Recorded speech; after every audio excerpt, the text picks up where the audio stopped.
Hello guys! Mag-unboxing tayo ng ating tuyo galing sa Pilipinas. Kita niyo, nakabalot ka. Tuyo, kasi gusto kong kumain ngayon ng tuyo for lunch. Padala to ng kapatid ko, tapos yung cousin ko ang nagdadala dito.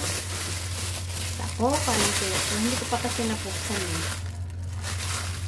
Sobrang bango. Ayan na.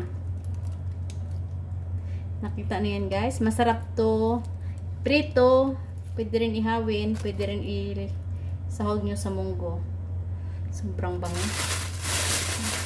Ito daw galing to sa Jinsan. Sabi ng cousin ko. Tapos, ito naman ang gawa ng kapatid ko. Siya talaga mismo ang naggawa nito. Kasi mangingisda yung kapatid ko. So, yung hulo, may zipper pa. Tcharam! Oh my God! Ang bangote nga yung ganitong isda, guys. Kita nyo, paano klase ng isda. Yan. Bango. Ang dami nito.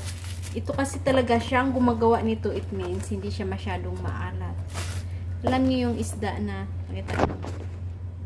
alam niyo yung isda na huli sa bunsod. Kasi may bunsod kami, yung parang lambat.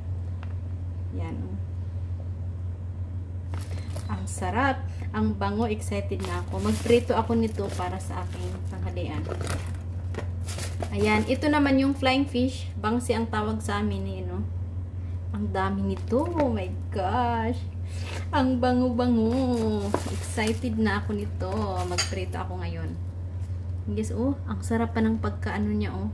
Tingnan niyo yung texture niya. Ang sarap ng pagkabulad niya. Kasi ito yung tuyo at saka ano talaga, yung hindi siya maasin. Tingnan niyo guys.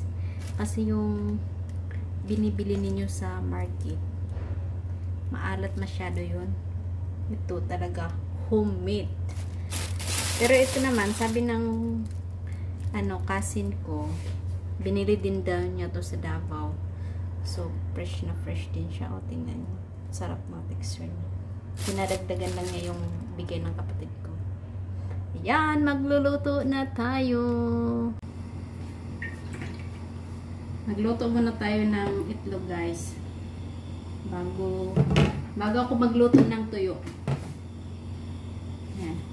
Itlog muna ang unahin ko.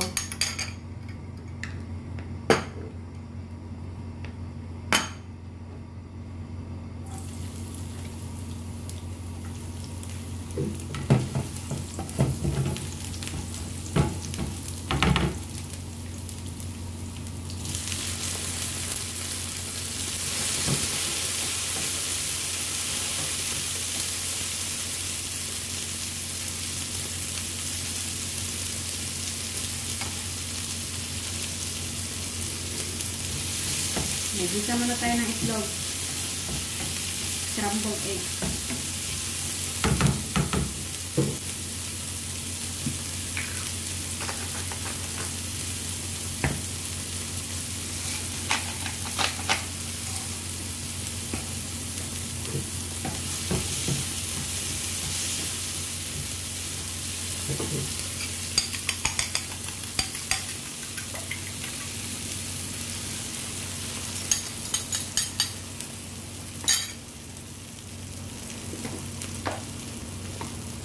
Lagyan natin ng konting chicken powder para mas masarap yung ating itlog.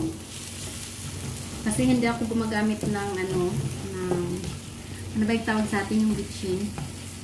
So, yan yung pampalasa natin.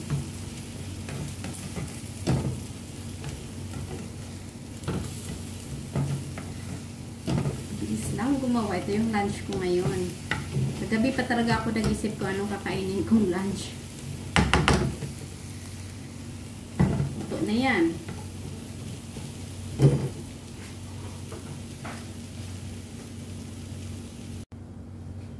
Luto na.